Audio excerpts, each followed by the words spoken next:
Pra cá. Nossa, essa é... Vamos lá, vou tentar passar um pouco minha visão aí nos próximos stories. Mas é complexo, já vou avisando que é complexo.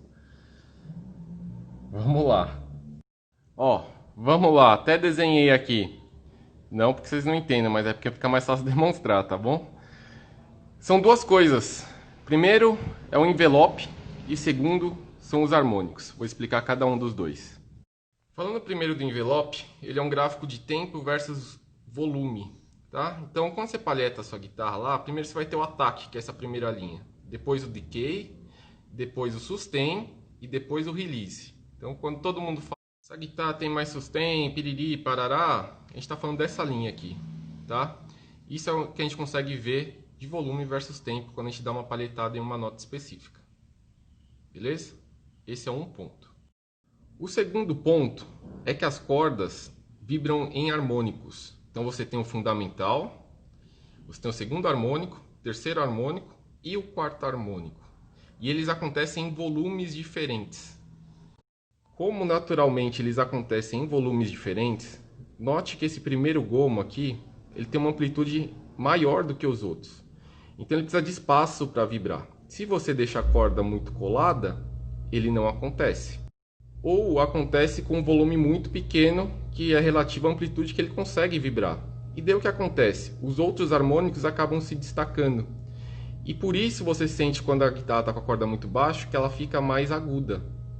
Talvez mais estridente, ou talvez sem grave.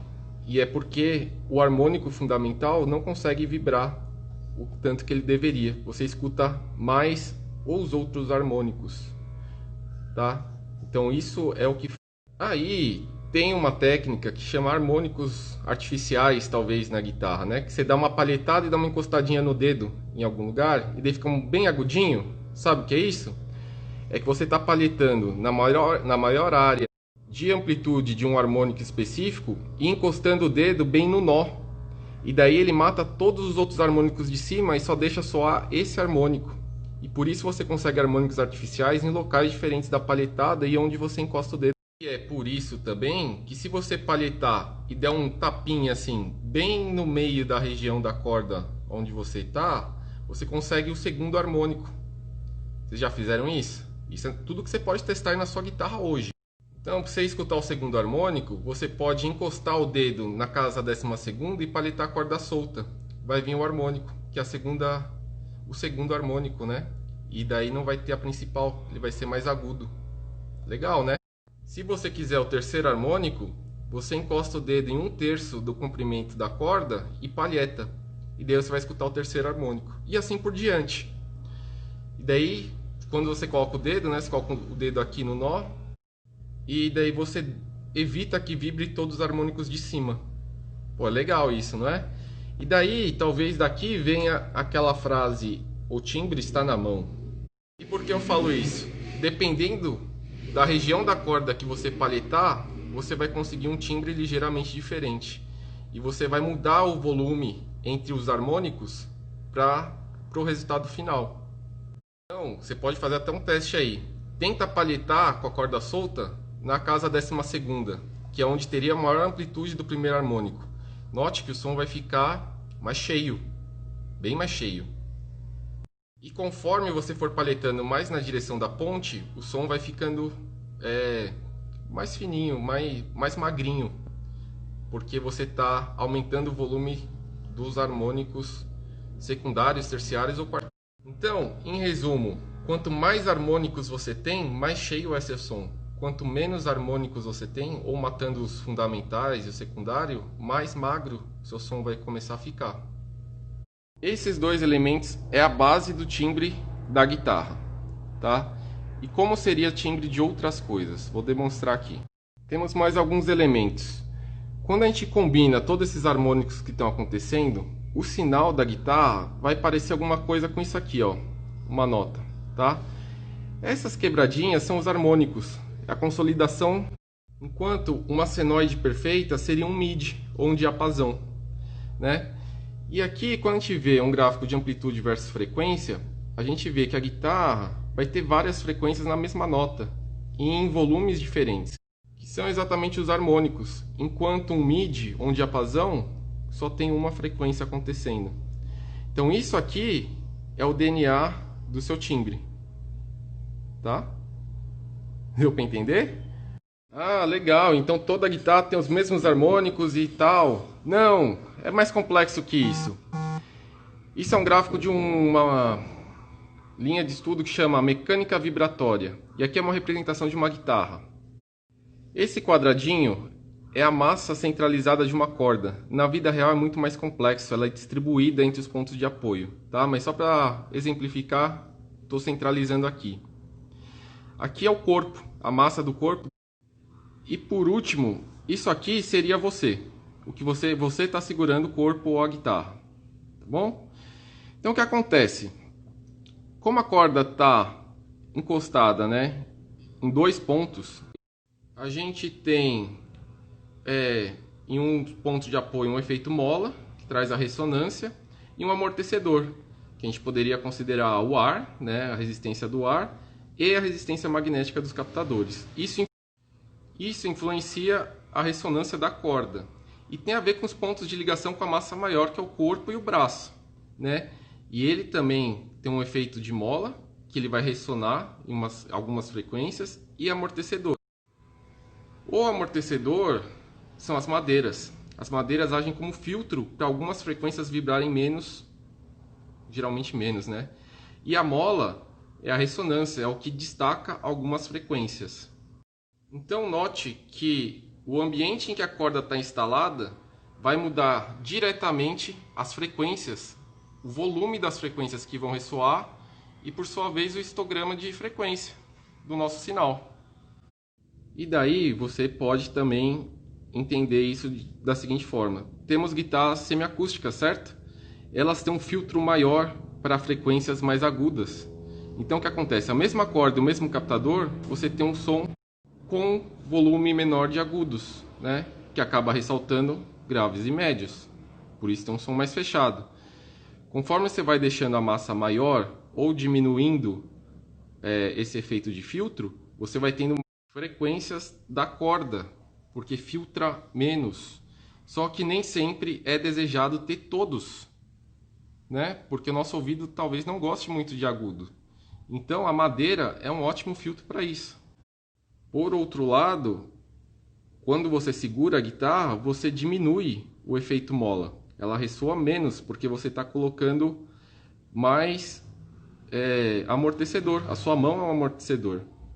Então olha que coisa louca, é ou não é? Tudo isso aqui, menos esse aqui, tá? Que eu estava tentando desenhar. Isso aqui é o que define o timbre da guitarra. Isso envolve onde você palheta e como são os filtros, as molas, as ressonâncias, né, do corpo e dos dois pontos de apoio na massa do corpo e do braço. Tudo isso influi. Testes para você comprovar isso na sua casa? Tem? Claro que tem. Se a gente mudar a massa da corda, muda o timbre, você pode testar um mizinho solto e a corda sol, que tem um calibre maior, na nona mi, certo? Note se eles vão soar iguais. Eles não são iguais, eles são diferentes. Isso prova que a massa da corda faz diferença. E a massa do corpo e o seu conjunto de filtros, pegue extremos. Pegue uma guitarra sólida e uma semiacústica com o mesmo captador, com o mesmo jogo de corda. Você vai ver que a semiacústica, por ter uma massa menor, vai filtrar mais agudos e ela vai soar mais cheia. O que pode dar errado nesse teste? Se a sua corda não tiver espaço para o primeiro harmônico, para fundamental, aí você só vai conseguir escutar da segunda para frente com um volume muito diminuído do primeiro, né? O que mais pode dar errado? O envelope. Quando você coloca efeitos, por exemplo, o compressor, o que ele faz? Ele basicamente abaixa o volume e corta daqui para cima. Você vai escutar. Mas pode dar errado. Quando você usa a distorção, o que a distorção faz? Ela faz ondas quadradas, ela tira picos e levanta, né? Por correlação, ela aumenta o volume desse aqui, né? Porque se agora o volume máximo é esse aqui tem um volume maior. Então é isso que a distorção faz. E daí você ouve menos essas diferenças. Tá ficando claro? Se você toca 20 notas por segundo, talvez você escute até aqui só. Todo o resto não importa mais. Então teu tempo de você ter um envelope inteiro, né? Por isso em blues, em coisas mais lentas, é muito mais perceptível que uma guitarra boa ou não. Quando você toca muito rápido, você não chega nesse ponto do sustain e do decay. Então, esse é o resumo básico do que é o timbre até a guitarra, né? Falei um pouco dos efeitos, não falei de amplificador, mas no fundo, essa é toda a parte teórica e quais são as variáveis. E aí, muito nerd, gente?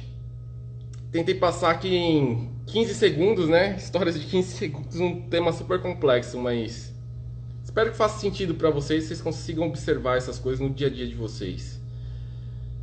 Assim como tem músicos que conseguem tocar excepcionalmente sem nunca ter estudado teoria, tem músicos que conseguem trabalhar o timbre, aonde palheta, de maneira excepcional, sem nunca saber isso que eu falei, né? De maneira prática, ouvindo as diferenças. E daí vocês notam que discutir elementos individuais, tipo escala, ponte, não sei o que lá, é irrelevante, porque a frequência de ressonância e os filtros é do conjunto. Cada coisa que você adiciona ou tira vai influenciar naquele conjunto, naquela diversidade. E é quase impossível você conseguir dizer se fica melhor ou pior. Você pode dizer que fica diferente. Mas não tem essa de melhor ou pior individualmente. Você precisa ver o que combina com o conjunto. Note também que eu falei aqui de uma frequência específica, você tocando uma nota. Agora imagine um acorde com 3 notas. Imagine coisas mais complexas. Isso acho que não existe nem poder computacional no mundo para inserir todas essas variáveis para fazer um estudo. E como não tem estudo, né, e talvez até porque não seja algo financeiramente interessante de alguém gastar tanto tempo nisso, a gente continua com as nossas brigas de internet tradicionais e assim segue o jogo. É ou não é? Que maravilha!